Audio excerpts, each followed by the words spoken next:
"Happy birthday." The light emanating from the cozy, twinkling lamps enveloped the living room in a warm glow, reflecting off the light yellow tablecloth that seemed even warmer under this illumination. The entire room was filled with signs of domestic comfort. Family photos neatly placed on shelves created a sense of many generations' presence.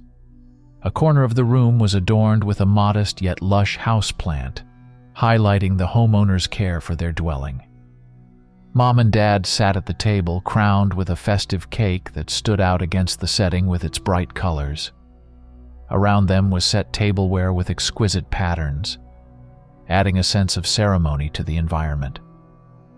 The living room walls were decorated with light, barely noticeable wallpaper patterns that harmoniously matched the overall color scheme of the space.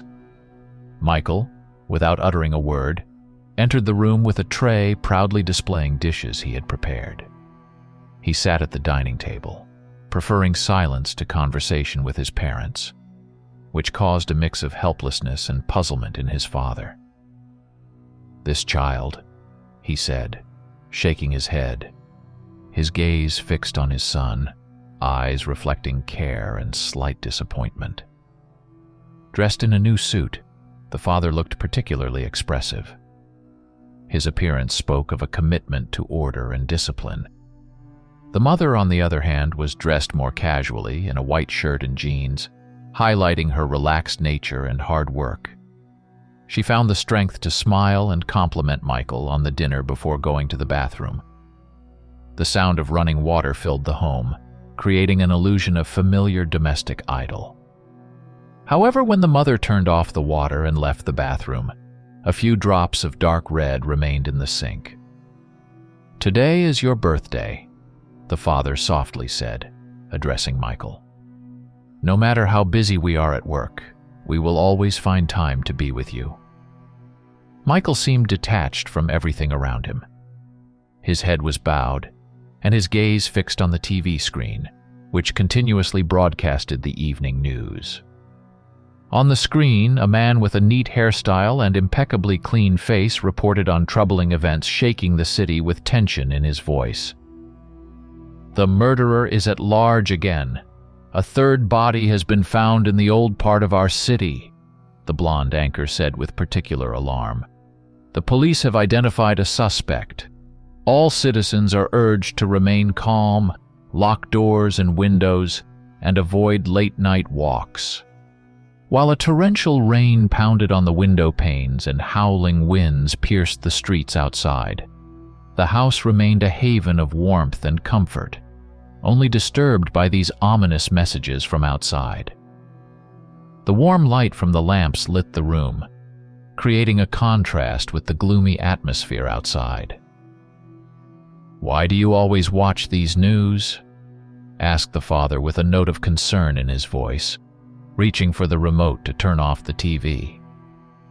"The media likes to play on people's emotions, spreading fear and anxiety to improve their ratings." Michael silently shifted his gaze from the screen to the comfortably furnished room. All surfaces here were treated with soundproofing materials and coated with sound-absorbing paint, making the space almost completely isolated from the outside world. This feature of the house allowed its inner world to remain inviolate, even if a storm raged outside or other noisy events occurred. Even neighbors living nearby couldn't hear what was happening inside this house, thanks to the high-quality sound insulation. This house could truly be called a fortress. This feature was not just a comfort element, but also a symbol of how Michael tried to shield himself from external problems, keeping his home sanctuary inviolate. Metaphorically speaking, of course. But the news of crimes, penetrating through the TV screen, reminded that it was impossible to completely isolate oneself from the world. Michael lowered his head again, his silence filled with unspoken questions and concerns he was unwilling or unable to share with his parents. In the quiet of the living room stood a modern refrigerator, its air-cooling technology a marvel of efficiency. Equipped with a fan that circulated chilled air within, It promised that the meat stored inside would remain fresh, devoid of any odor that might betray its presence. This refrigerator, a silent guardian of freshness, held within it pieces of meat, each no larger than a fist, wrapped carefully in numerous storage bags designed for preserving the integrity of fresh produce. Adjacent to this, the kitchen workspace was organized meticulously. Packs designed for meat storage lay scattered across the counter, their contents obscured from view, suggesting a routine of preparation and preservation. Below the table, a peculiar machine rested, its purpose unsettling. With the addition of water, it accelerated the decomposition of meat, a stark contrast to the refrigerator's promise of preservation. Beyond the threshold of the bathroom door, a plastic, impermeable curtain stood ready to transform the space into a sealed chamber. In this place, Michael was engaged in meat processing. The mere thought of what lay ahead filled him with a profound sense of dread, his heart heavy with the anticipation of the unpleasant scenes that would soon unfold. Despite the room's cozy decor, an air of discomfort lingered, the weight of the upcoming task causing his hands to tremble slightly. Each element of this scene, from the advanced refrigerator to the simple yet efficient storage solutions, and the ominous machine under the table, spoke of a meticulous and unsettling preparation. The plastic curtain, a barrier to contain what was meant to be hidden, stood as a testament to the lengths Michael was willing to go to maintain this facade of normalcy. "Have some cake. Your father and I braved the relentless rain to get it," his mother said, her voice carrying a mix of fatigue and warmth. After meticulously washing her hands, she carefully unwrapped the cake, its frosting glistening under the kitchen light. With a precision born of tradition, she inserted 18 candles into its surface. There are always 18 of them, Michael thought, but he turned 22 this year. It was their way of clinging to a past filled with brighter birthdays, an attempt to recapture the joy and innocence of those earlier celebrations. "Will you make a wish?" His father's question broke the silence, a hopeful tone in his voice as he lit the first candle. In response, his mother gently turned off the light, plunging the room into a darkness punctuated only by the flickering candlelight. "I hope my parents can stay with me forever." Michael's voice, barely above a whisper, marked the first words he had spoken since his parents' return. It was a confession of his deep-seated fear of loss, wrapped in the simplicity of a birthday wish. Despite the tensions and the distance that sometimes emerged between them, the bond of love remained unbroken, a tether holding them close in the face of life's uncertainties. As the lights flickered back to life, Michael's back was slick with a cold sweat, a physical manifestation of the emotional turmoil that his wish had stirred within him. Methodically, he removed the candles from the cake, wiping them clean with a care that belied his inner turmoil before placing them in an iron box, a repository of years past, each candle a marker of time and memory. If you say your wish out loud, it won't come true. Next time, keep it in your heart, Mother advised with a gentle yet firm tone. Father, however, merely smiled, a silent acknowledgement of the moment. His attention seemed more drawn to the meal before him, eating with an appetite that contrasted sharply with the tense atmosphere. Mother's glance at Michael was sharp, her irritation barely masked as she offered him vegetables with a fork, a silent urging for him to eat. Michael, however, remained disconnected from the meal. A slice of cake sat untouched before him, its presence more a formality than an invitation to indulge. His fingers trembled slightly, a silent testimony to the anxiety that gripped him as he counted his heartbeats, trying to find solace in their steady rhythm against the backdrop of his roiling emotions. The TV continued its relentless intrusion, breaking the strained silence with its ominous updates. "I'm reporting breaking news. It is very likely that the murderer has escaped to one of the residential areas." The anchor's voice was a grim reminder of the world beyond their home. A reminder to the residents of Old Town once again. Be sure to lock your doors and windows and never open the door to strangers. The directive, meant for public safety, seemed to echo through their living room, adding a layer of urgency to the already tense atmosphere. According to the evidence provided by the police, the killer is between 20 and 30 years old. Here is his approximate self-portrait. The screen displayed an image that was all too generic, a chilling reminder of the anonymity with which danger could present itself. Approximately 15 minutes later, Michael observed a subtle but unmistakable change in his parents' demeanor. Their earlier attempts at maintaining normalcy had given way to an unspoken tension, their movements mechanical, as if forced.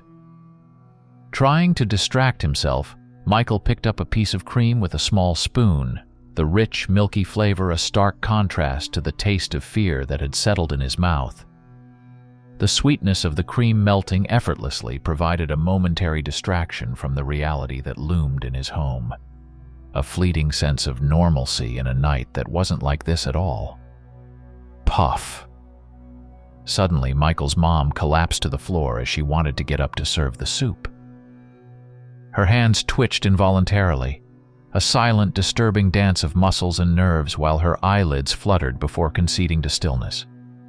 The father, witnessing his wife's fall, instinctively lunged to support her but was betrayed by his own body.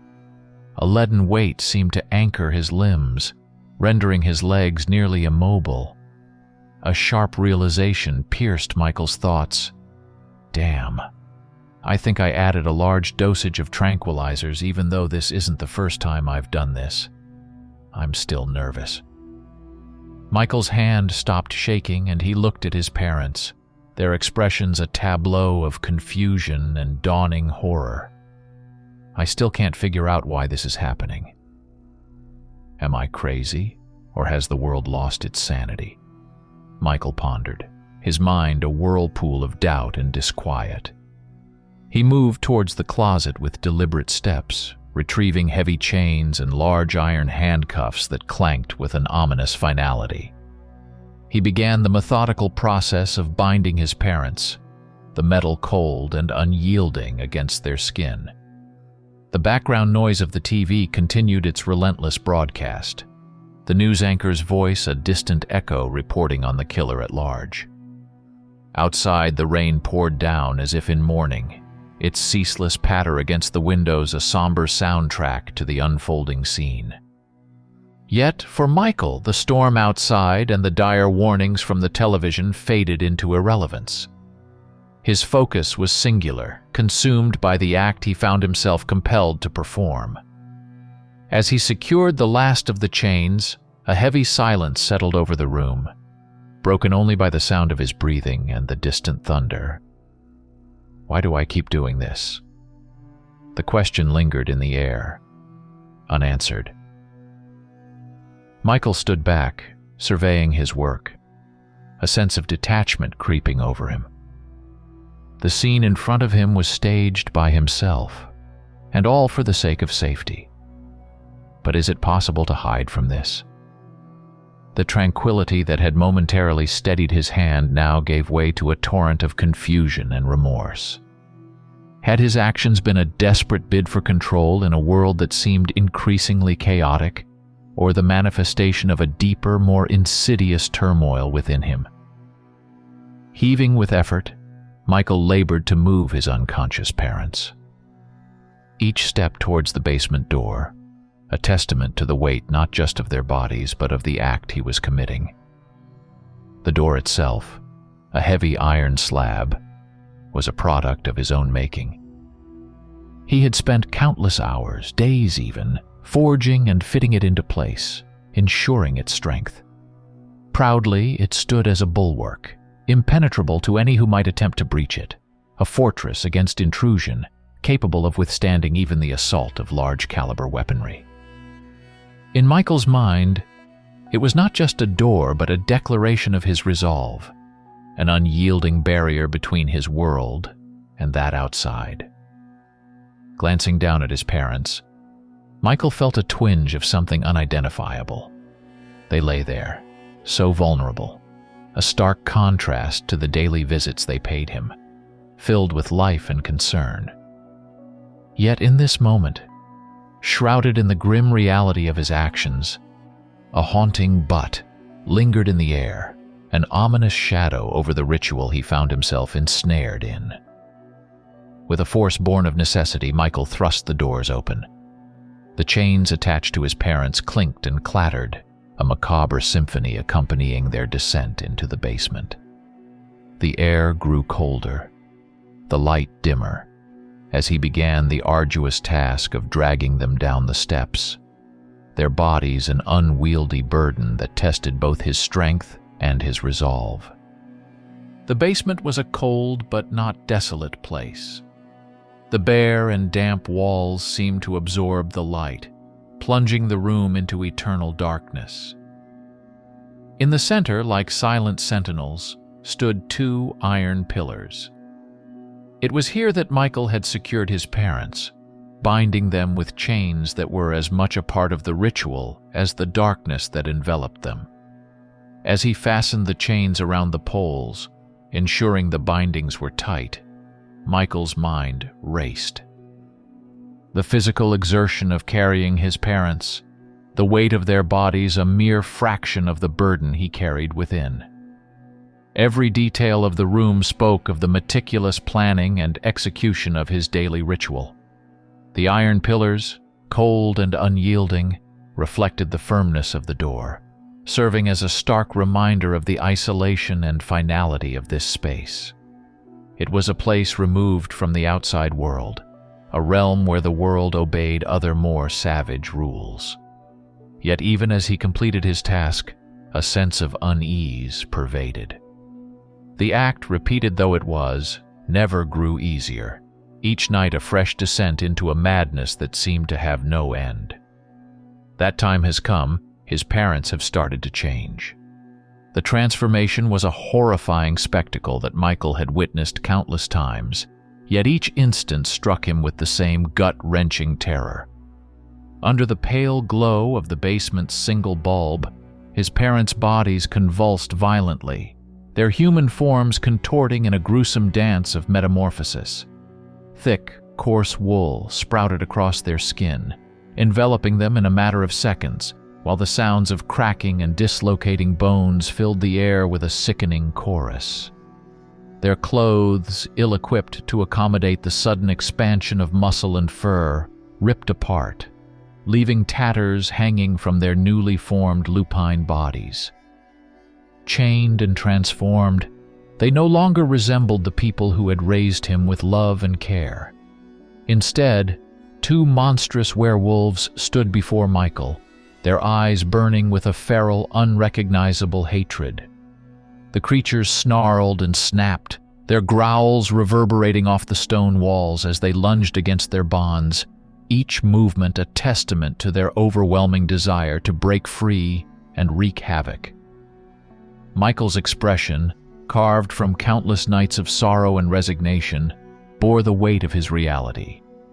A reality where the parents he cherished would, with the setting of the sun, become the very beasts of legend, creatures of the night doomed to lose their humanity time and again. No matter how fervently he wished for their return, the curse of lycanthropy was unyielding, a cruel twist of fate that science and ancient magic alike refused to acknowledge or remedy. His journey for a cure had been long and fraught with desperation.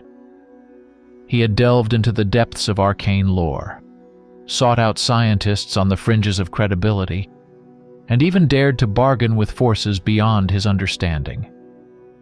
All for naught. The truth was as stark as the transformation he witnessed with each waning light. There was no cure for lycanthropy.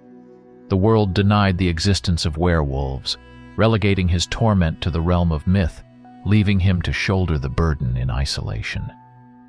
This was Michael's existence, a cycle of hope and despair, where the lines between love and duty blurred. Each night, as he watched over his transformed parents, he grappled with the duality of his situation. The loneliness was palpable, a constant companion that mirrored the physical chains he used to restrain his parents. It was a loneliness born of knowing that his struggle was his alone, a silent battle fought in the shadows of society's disbelief and the cruel indifference of a world that refused to see the truth hidden in its midst. As the transformation unfolded, the once human features of Michael's parents grotesquely distorted into something otherworldly. Their jaws unhinged, stretching wider than any human mouth should, lined with teeth that seemed to elongate and sharpen before his eyes. The whites of their eyes were marred by the web of blood vessels that burst forth, painting a portrait of agony and ferocity. They writhed on the ground, their bodies contorting in an unsettling dance of desperation, akin to fish gasping for breath on dry land. Despite their monstrous transformation, a moment of eerie lucidity pierced through their frenzy. In unison, their voices, clear and unmistakably human, cut through the chaos. "Stay here, son. Stay with us." The plea, filled with a haunting mix of love and despair, hung heavily in the air. Michael, unfazed, struck a match against the rough surface of the matchbox, the flame briefly illuminating his stoic face before he lit his cigarette. He exhaled a cloud of smoke, watching it mingle with the dim light filtering into the basement. Leaning against the cold, unyielding surface of the staircase, he observed the tragic spectacle with a detachment honed through years of repetition. This ritual, born of necessity and despair, had become the rhythm of his existence. Each morning, as the world outside awoke to the promise of a new day, Michael would don the mask of normalcy and drive to his job, blending into the sea of faces that knew nothing of the nightmare he lived. In the evening, he would return, the key to the basement heavy in his pocket, to release his parents from their daytime prison. And as the night deepened, he would once again lock them away, a guardian of a secret too horrific for the world to comprehend. The cycle was unending, a Sisyphean task that defined his days and haunted his nights. With each lock and unlock, the boundary between his two worlds blurred, leaving him to wonder where his duty ended and his identity began. Was he Michael, the son, the employee, the man with hopes and dreams like any other? Or had he become merely the keeper of the monsters that lurked beneath his home? The gloom of his reality was a constant companion, its weight pressing down on him with every step he took, every breath he drew. Yet, amidst the darkness, moments of poignant clarity emerged, reflections on love, duty, and the human condition. In the eyes of his transformed parents, in their pleas for him to stay, lay the remnants of their humanity, a reminder of the love that once filled their home, now a fortress of solitude and sorrow. As the night wore on, Michael's vigil continued, the smoke from his cigarette a thin veil between him and the beasts that bore his parents' names. The basement, a chamber of secrets and sorrow, held the echoes of a life that could have been, a life interrupted by a curse as old as time itself. In the quiet that followed their transformation, Michael pondered the cruel twist of fate that had led them here, to a life suspended between the mundane and the macabre. He wondered about the nature of the curse that bound them, about the line between man and monster, and about the possibility of redemption in a world that refused to see them as anything but creatures of the night. Michael's memories of a normal life faded, blurred against the backdrop of his current reality. He often caught himself wondering, when did it all change? The days before seemed like a distant dream, one from which he had abruptly awoken. He could barely recall a time when his life wasn't overshadowed by the curse that had befallen his family. It felt like years had slipped by, each one drawing him further from the person he used to be. He remembered the festival night with crystal clarity, the pivotal moment that marked the end of his ordinary world. The city's founding festival had been a grand affair, celebrated with enthusiasm by the community. His parents had left home that evening, spirits high with anticipation, leaving Michael behind. He was young then, too naive to sense the impending doom. The night stretched into days, and days turned into months, yet his parents did not return. Michael's faith in the police's search efforts dwindled as time passed, a growing void filled with despair and unanswered questions. The mystery of his parents' disappearance remained unsolved until that fateful night in late winter. Returning home from a night shift, his life took a turn into the realm of nightmares.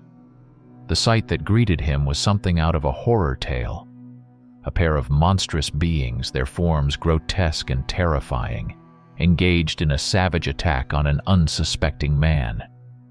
Michael watched in horror, frozen for a moment, as the creatures tore their victim apart with chilling efficiency.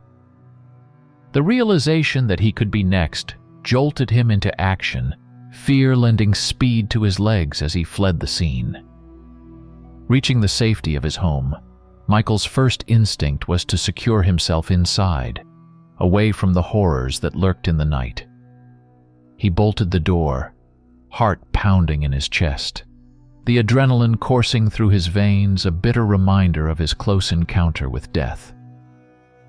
The safety of his home became his sanctuary, a fortress against the darkness that had revealed itself to him. The day unfolded with the routine rhythm of normalcy, the hours ticking away with no indication that anything out of the ordinary was about to occur.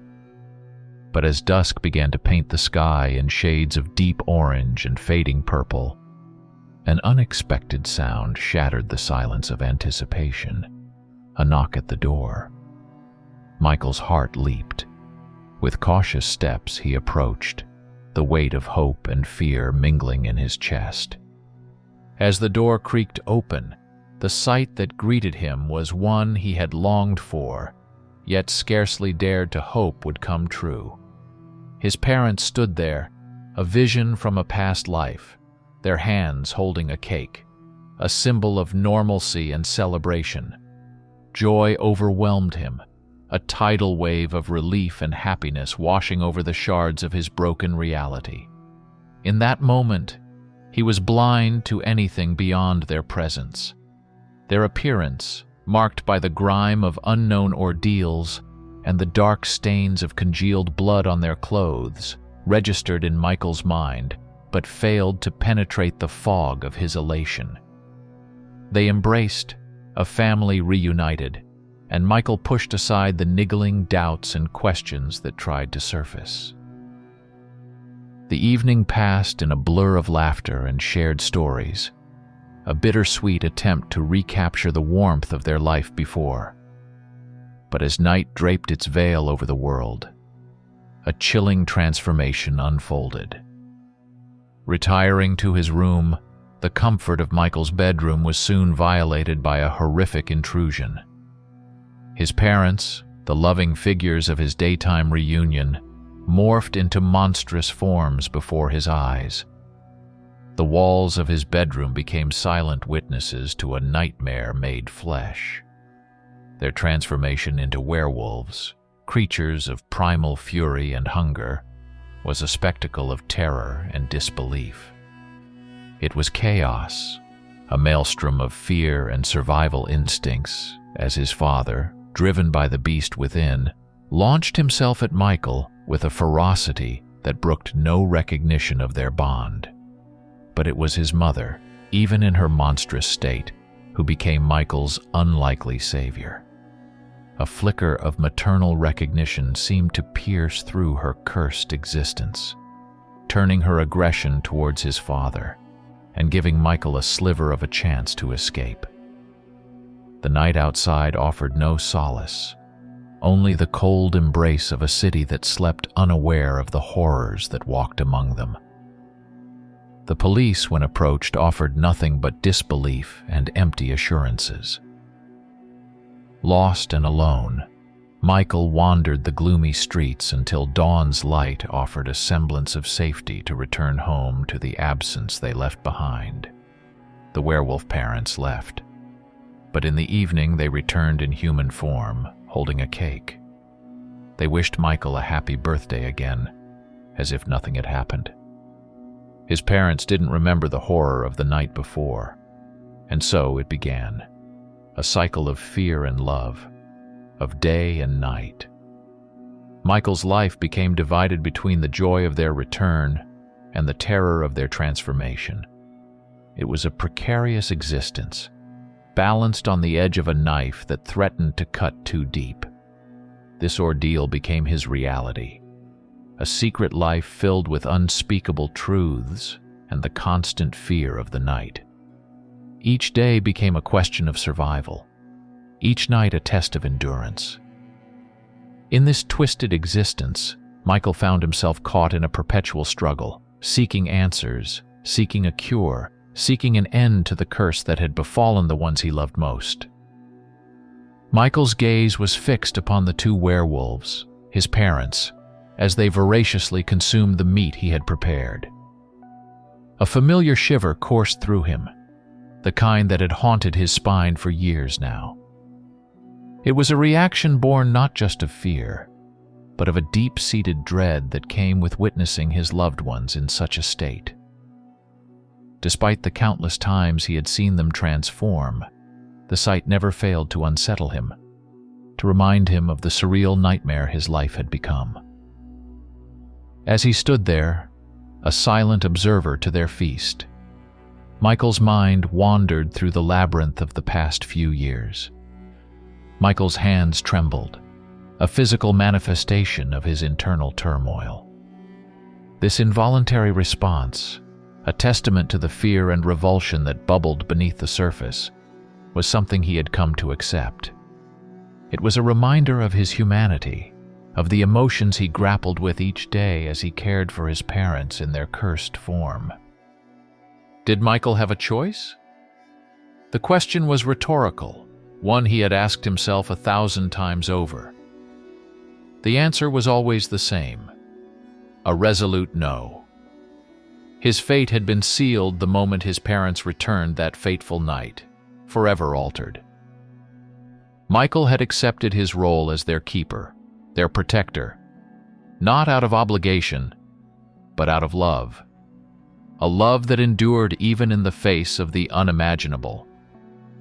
The responsibility of caring for them, of ensuring their needs were met while protecting the outside world from their primal instincts, had become his life's work. He had adapted his home, turning it into a sanctuary that could accommodate their dual natures, all the while searching for a cure, for a way to reverse the curse that had stolen their humanity. The preparation of the meat, a task he performed with meticulous care, was but one aspect of his daily ritual. It was a grim necessity, one that pained him deeply, yet it was preferable to the alternative. Michael had learned early on that hunger made them unpredictable, dangerous even to him. Thus, he took every precaution to ensure they were fed, to keep their baser instincts at bay. In the tumultuous early months of his new reality, Michael found himself grappling with an increasingly desperate situation. The initial days were marked by trial and error as he sought to sustain his parents, who had become something unrecognizable. He started with what was most accessible and seemingly humane: beef and pork from the local butcher. However, this attempt at normalcy was met with resistance. His parents, even in their transformed bestial states, initially refused the meat. It was only the gnawing pangs of hunger that eventually compelled them to consume it. their gazes filled with a mixture of resentment and primal need as they devoured the offerings before them.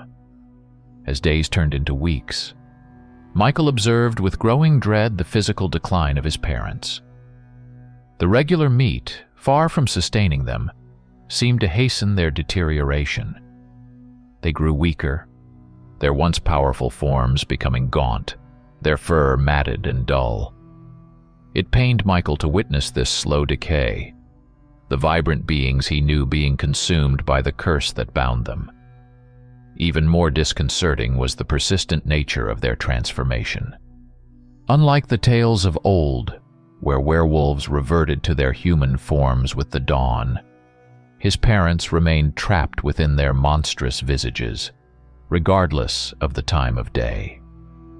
It was during this period of despair that a grim realization dawned on Michael. The diet he provided was fundamentally inadequate. His parents needed human flesh. The thought was abhorrent, a line he never imagined crossing. Yet, faced with the stark choice between their survival and his morals, he found himself driven to act. Securing employment at the morgue offered a macabre solution, a way to procure the necessary sustenance without arousing suspicion. The effect of this new diet was immediate and miraculous. After their first meal of human flesh, his parents showed signs of recovery, regaining some semblance of their former selves by evening. However, this transformation was not without its complications. They returned to him, speaking and acting as if they had come back from a day's work, completely oblivious to the monstrous reality of their existence. Each night, as they succumbed once again to the curse, Michael faced the heartbreaking task of chaining them, ensuring their confinement until the cycle could begin anew. The meat they now consumed with such fervor was a testament to Michael's descent into a world of shadows and secrecy. It was not, as before, sourced from the morgue. The necessity of feeding them had pushed Michael into a darker realm of action, one that saw him stepping beyond the bounds of law and morality. Navigating this new existence, Michael was forced to confront the dual nature of his love for his parents. Each evening, as they greeted him with tired smiles, he played along with the illusion of normalcy, all the while knowing the horrifying truth that awaited with the fall of night. The burden of this knowledge, the weight of his actions, and the constant fear of discovery coalesced into a heavy cloak of isolation that he bore alone. Feeding them became a ritual shrouded in guilt and necessity. Michael meticulously prepared the meat, each portion a reminder of the line he had crossed for their sake. He watched them eat, their humanity momentarily restored, yet marred by the gruesome reality of their sustenance. Michael ascended from the basement, the echo of the heavy iron lock clicking into place behind him resonating through the silent house. The night had stretched long, and weariness tugged at his limbs. He was on the cusp of surrendering to the night's embrace, ready to cleanse the day's grim duties from his skin and seek solace in sleep, when an unexpected sound halted him. A knock, deliberate and insistent, shattered the stillness. A late visitor was unusual enough, but Michael's intuition whispered the identity of his caller, sending a pulse of adrenaline through his veins. His heart accelerated, a mix of anticipation and apprehension tightening his chest as he peered out the window, muscles tensed and ready. The figure that awaited him was unmistakable, a tall man, his silhouette etched against the dimly lit porch, clad in a long black coat that seemed to swallow the light around him. The man's demeanor was grave, his presence alone demanding attention as he knocked again, more firmly this time. Michael's gaze sharpened, a flicker of recognition mixed with surprise lighting his eyes. He's here, earlier than anticipated. This will indeed be interesting, he murmured to himself, a plan rapidly forming in his mind. With quick, deliberate movements, Michael retrieved a rag, the fabric coarse under his fingers. He soaked it in blood, a remnant of the night's earlier necessities, and wrapped it around his leg. The guise of injury was a calculated risk, a ploy designed to add an element of vulnerability to his appearance. Limping, he made his way to the door, each step measured and heavy with feigned difficulty. As he unlatched and pulled the door open, a rush of cool, moist air greeted him, a stark contrast to the stifling atmosphere of the house. Michael inhaled deeply, the scent of rain on the verge of falling mingling with the earthy aroma of the night. It was a brief moment of respite, a fleeting connection to the world beyond his doorstep before he faced the man who had come calling. Just as the man in the raincoat, known to Michael as Brad, was about to turn away, the creak of the door signaled his opportunity. The rain, relentless in its downpour, cascaded from the eaves, soaking everything in its path. Brad, fighting to contain a surge of excitement, spun around, his hand clasping the door. "It's pouring out here, Michael. I'm drenched, and you took your sweet time. Didn't expect such a cold welcome from a co-worker, a friend even," he said, a hint of jest in his tone. Michael, masking his discomfort, gestured Brad inside. His limping gait did not go unnoticed as he led the way, the rag around his leg a point of curiosity. Brad's gaze flickered between Michael's makeshift bandage and the pie sitting conspicuously unfinished on the kitchen table, a smile creeping across his face at the domestic scene. "What's with the leg, Michael?" "An accident? Nothing serious. I'll have it looked at tomorrow. But tell me, Brad, what brings you here at this hour?" Michael responded, deflecting with practiced ease. Brad's smile widened, a noticeable change in his demeanor as his breath grew heavier with anticipation. "I wanted to talk to you," he said, the weight of his words hanging in the air. Brad's visit was no mere coincidence. His presence in Michael's home, against the backdrop of a stormy night, was laden with implications. Michael sensed an undercurrent of urgency in Brad's tone, a purpose behind the pleasantries that suggested his visit was more than social. The air between them thickened with unspoken questions, the rain's steady rhythm outside mirroring the rising tension within. The remnants of the evening's rain clung to Brad's shoes, leaving a trail of wet prints on the wooden floor as he stepped inside. Michael quietly observed, then securely locked the door behind them. This moment, this encounter, had been meticulously orchestrated by Michael. He had been laying the groundwork for days. He had deliberately shared his address with Brad, casually mentioning that he would be alone at home and hinting at his struggles with insomnia. It was a calculated move, designed to pique Brad's curiosity and ensure his visit. Michael had crafted the scenario with precision, knowing it would draw Brad to him, unsuspecting of the true nature of his invitation. As Brad moved further into the house, Michael's gaze followed him, intense and unyielding. There was a heaviness in Michael's heart, a reluctance that shadowed his actions. He did not relish the hunt, the grim necessity of luring unsuspecting souls to their doom.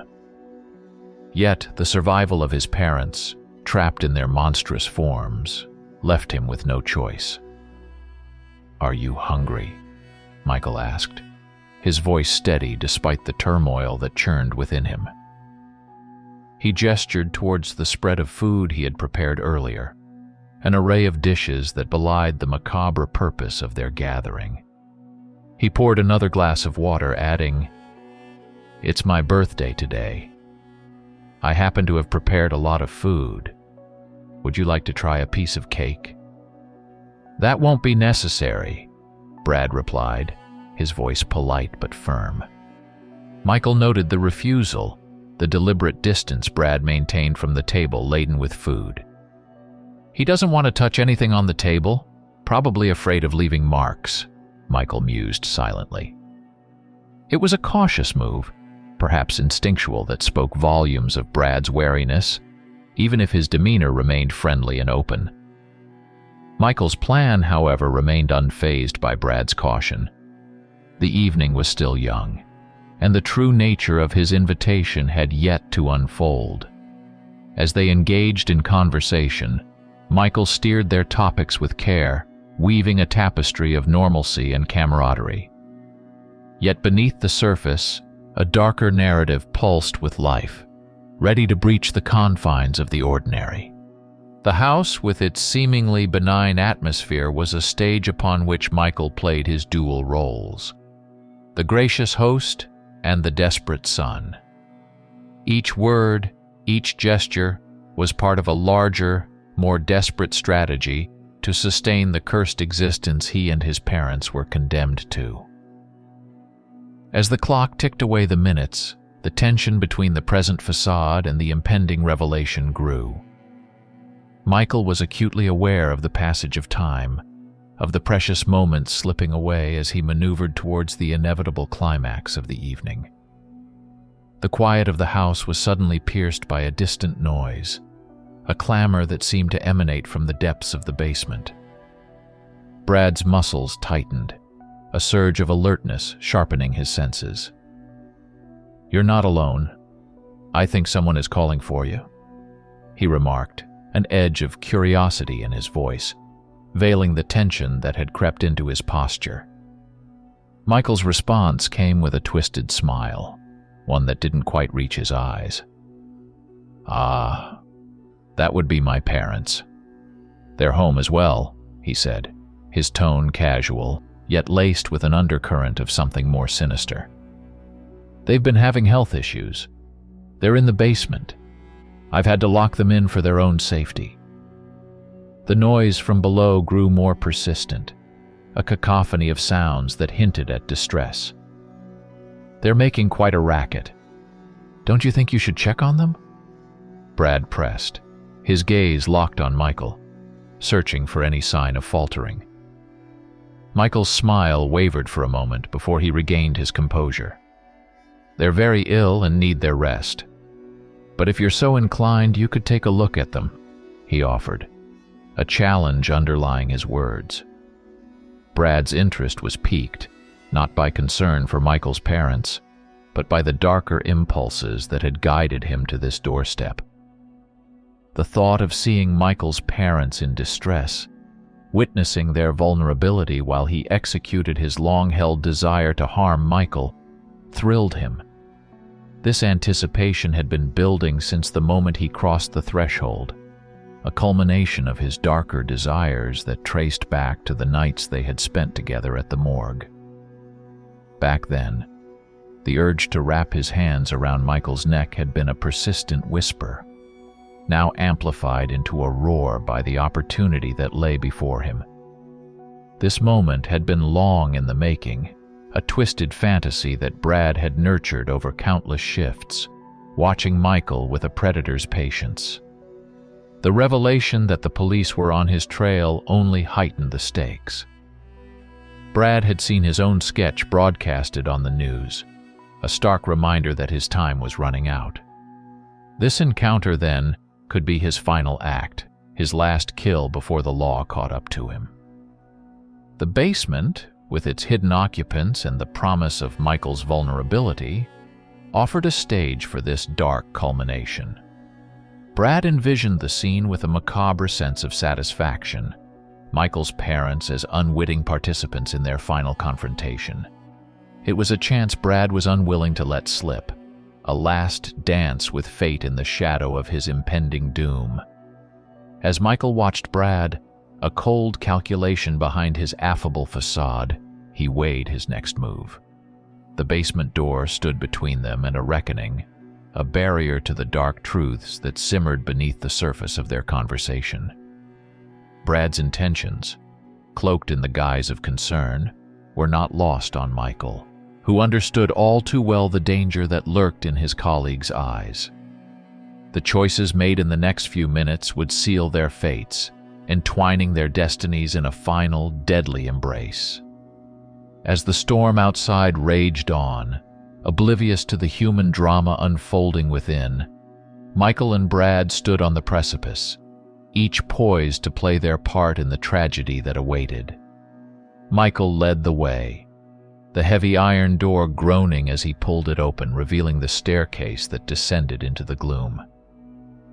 "They're down there," he said, a hint of ominous foreboding in his voice. Brad, driven by a blend of anticipation and a sinister intent, followed, his eyes adjusting to the dimming light as they moved from the warmth of the living room to the palpable chill of the basement air. As they descended, the basement revealed itself in fragments. Patches of light fought against the encroaching darkness, creating a chiaroscuro that lent an eerie atmosphere to the space. Where light and shadow met, monstrous forms began to materialize, each more horrifying than the last. Chained and contorted, the werewolves caught sight of Michael and his unsuspecting guest, their reactions immediate and frenzied. The chains rattled violently as they thrashed against their bonds, their howls filling the air with a primal rage. Brad's initial curiosity morphed into shock as the reality before him unraveled. The sight of the werewolves, far removed from any expectation of finding Michael's ailing parents in a state of mundane illness, struck a chord of terror in him. He had envisioned a different scene, one where he would exploit the vulnerability of the situation to carry out his dark desires. Instead, he found himself facing a nightmare made flesh. As instinct took over, Brad stumbled backward, his retreat halted by the sight of Michael, who had silently picked up a heavy vase. Brad's mind raced, fragments of Michael's earlier explanation about his parents' illness crashing into the imminent threat. The vase shattered against him, porcelain shards and pain exploding across his face in a blinding flash. He felt the ground slip away as he crumpled, Michael's swift actions leaving no room for resistance. In a daze, Brad felt the cold splash of water against his lips, the sensation jarring yet oddly soothing as his consciousness wavered. Michael's words, delivered with a chilling calmness, were the last thing Brad heard before the darkness claimed him. "Don't be afraid, you will soon pass out and stop feeling pain." On the floor, Brad's eyes, wide with fear and confusion, sought Michael's, searching for an explanation, a reprieve, anything that would make sense of the sudden turn of events. But all he saw was the resolve in Michael's gaze, a determination born of necessity and survival. In those final moments before succumbing to unconsciousness, Brad realized the depth of his misjudgment. The basement, the werewolves, Michael's actions, all were part of a reality far beyond anything he had anticipated. His plans, his confidence in his ability to dominate this encounter, had been predicated on a misunderstanding of the true nature of the threat he faced. After securing Brad with sturdy ropes, ensuring there was no avenue for escape, Michael stepped away, his heart heavy with the weight of his actions. He sank into a worn chair, the creak of the wood a familiar sound in the silence that followed the storm of activity. As Brad lay bound and unconscious, Michael found himself enveloped in a moment of introspection, contemplating the path that had led him to this juncture. For years, Michael had been a shadowy vigilante, purging the city streets of those he deemed unworthy of freedom. Criminals, murderers, rapists, each had found their way into the basement that had become both a prison and a feeding ground for his transformed parents. The first had been a man in his 40s, a known rapist whose return to society had been marked by unrepentance and recidivism. Michael had lured him with cunning, delivering him to a fate that the law had been too lenient to impose. What followed was a series of similar acts, each target carefully chosen, their demise a twisted form of justice served at the hands of Michael's monstrous parents. Yet with each act of vigilantism, Michael's conscience bore the brunt of his choices. The line between right and wrong blurred, his actions a mirror to the darkness he sought to eradicate. Brad, his colleague from the morgue, represented a new depth to this darkness. Discovering Brad's secret, that he was a serial killer terrorizing their town, filled Michael with a cold resolve rather than satisfaction. Brad was a monster of a different kind, one that walked among them cloaked in the guise of normalcy, his sanity intact even as he sowed chaos. The revelation that humans could embody evil more profound than any werewolf or fairy tale monster unsettled Michael. It was a stark reminder of the world's complexities, where beings like his parents, driven by a curse beyond their control, seemed less monstrous in comparison to those who embraced darkness willingly. These thoughts weighed heavily on Michael as he gazed at Brad, the man's shallow breathing a testament to the life he still possessed. A life that had been dedicated to inflicting pain, to taking from the world rather than giving. Michael pondered the irony of his mission, the way in which his quest to cleanse the city had entangled him in a web of moral ambiguity. Was he a hero or just another monster?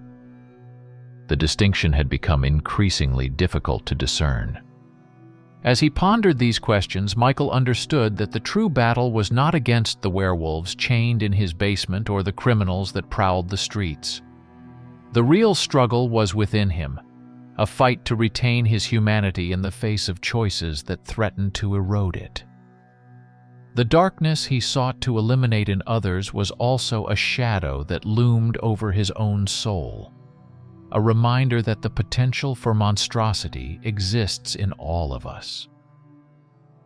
As the night deepened, Michael's thoughts drifted to his parents, their humanity overshadowed by the beast within. In their transformed state, they were innocent of the blood they spilled, their actions a survival instinct rather than a choice. This realization offered little comfort, but it provided a clarity that Brad's actions could never be justified by any means. Michael, his resolve hardened and his actions set, dragged Brad towards the bathroom, the final stage of his grim plan looming ahead. The house, silent except for the sound of their movement, seemed to hold its breath. As Michael prepared for the inevitable, a sudden, thunderous noise erupted from the basement, its intensity shaking the very foundations of the house. The urgency of the situation forced Michael to halt, his attention torn between the task at hand and the chaos unfolding below. Reluctantly, Michael left Brad, still dazed and bound, as he hurried to confront the new crisis. The basement, a place of dark secrets and desperate measures, now demanded his immediate attention. As Michael descended, the door swung open to reveal the chaos within. Meanwhile, Brad, seizing the moment of respite, fought against his bindings with a newfound desperation, fueled by fear and the instinct to survive. Back in the basement, the sight that greeted Michael was one of devastation. An iron post lay shattered on the ground, a testament to the force that had been unleashed. His mother, in her werewolf form, stood amidst the wreckage, her gaze fixed on Michael with an intensity that bordered on fury. The bonds that had held her were no more, and with her freedom came an unpredictable threat. In a panic, Michael fled the basement, his mind racing to devise a new plan. His path collided with Brad's, who had managed to free himself and, in a desperate bid for vengeance, was setting the house ablaze. The living room was already succumbing to the flames, the fire spreading with alarming speed. Michael, confronted with the immediate danger of the fire and Brad's malicious intent, realized the gravity of the situation. The fire threatened to consume everything, erasing any trace of the life he had fought so desperately to protect. Brad, knife in hand and hatred in his eyes, advanced, ready to end their confrontation once and for all. But fate intervened in the form of Michael's werewolf mother. Emerging from the shadows of the basement, she leaped over Michael with a ferocity that matched her primal state, targeting Brad. The confrontation was sudden and brutal, a clash of human and monster that left no room for mercy. This moment, fraught with danger and desperation, encapsulated the chaotic dance of fate, love, and survival that had come to define Michael's existence. His decision to protect his family, to rid the world of those he deemed unworthy, had led him here, to a confrontation that blurred the lines between hero and monster, victim and aggressor. As the fire raged and the battle unfolded, Michael was forced to confront the consequences of his actions. The choices he had made, each one a step down a path from which there was no return, had culminated in this moment of reckoning. The house, a symbol of his struggle and sacrifice, now stood on the brink of destruction, a casualty of the war he waged against the darkness. As the fire engulfed his home, Michael found himself caught in a maelstrom of smoke and flame. Each breath was a battle, the air thick with the acrid stench of burning wood and something far more sinister. Through the haze, he witnessed the culmination of his mother's transformation, a beast of myth, overpowering Brad with primal ferocity. It was a surreal tableau, one that underscored the inescapable truth of his situation. There was no place for him here, not anymore. Survival meant escape, and so he fled, leaving behind the world he had known. The drive away from the house was a blur, the flames that consumed his past a vivid glow in the rearview mirror. Distance did little to quell the turmoil within him. If anything, it amplified the realization of what he had lost. His parents, despite the monstrous fate that had befallen them, were still his family. Brad, though a harbinger of death, was a part of the life he had tried to maintain amidst the chaos. Now, all were reduced to ashes, their stories ended in a conflagration of his own making. In the sterile white of the psychologist's office, Michael recounted his tale, the words spilling out in a cathartic rush. Dr. Jensen, a seasoned professional, listened with a practiced calm, his demeanor reassuring yet tinged with a clinical detachment. "That's the way it was, son. I certainly believe you. You're doing great. You should get some rest," he offered, his voice a balm to Michael's frayed nerves. The sedative pill he provided was a promise of respite, a temporary escape from the relentless siege of memories and guilt. Yet, as Dr. Jensen made his notes, the stark reality of their sessions came into sharp relief. Despite his compassionate facade, the doctor harbored doubts, his pen tracing the words, "treatment failing," on Michael's hospital record. To him, Michael's story was a delusion, a tragic fantasy woven by a mind unable to confront the horror of his actions. The belief in werewolves, the fiery destruction of his home, these were symptoms of a psychosis that resisted intervention, a narrative too fantastical to be anything but the ravings of a broken psyche. Michael, left alone in the confines of his room, found no solace in the sedative's embrace. The white walls, meant to be a canvas of tranquility, felt like the boundaries of a prison, each one echoing back the enormity of his solitude. The world beyond, with its normalcy and light, seemed a distant dream, one irrevocably shattered by the night's events. The doctor's disbelief, though unspoken, hung heavy in the air, a silent judgment that rendered Michael's experiences invalid, his truth denied. It was a familiar refrain, the world's refusal to acknowledge the darkness that lurked in its midst, cloaked in the guise of myth and madness. But for Michael, the monsters were real, as tangible as the scars that marked his soul and the loss that weighed upon his heart. In those fleeting moments before the sedative lulled Michael into the depths of unconsciousness, a vivid memory surged with startling clarity, a ghostly echo of the night's horrors that refused to be silenced. He saw his mother's face again, not as the monstrous werewolf he had left behind in the flames, but as the woman who had raised him, her features twisted in fear and confusion.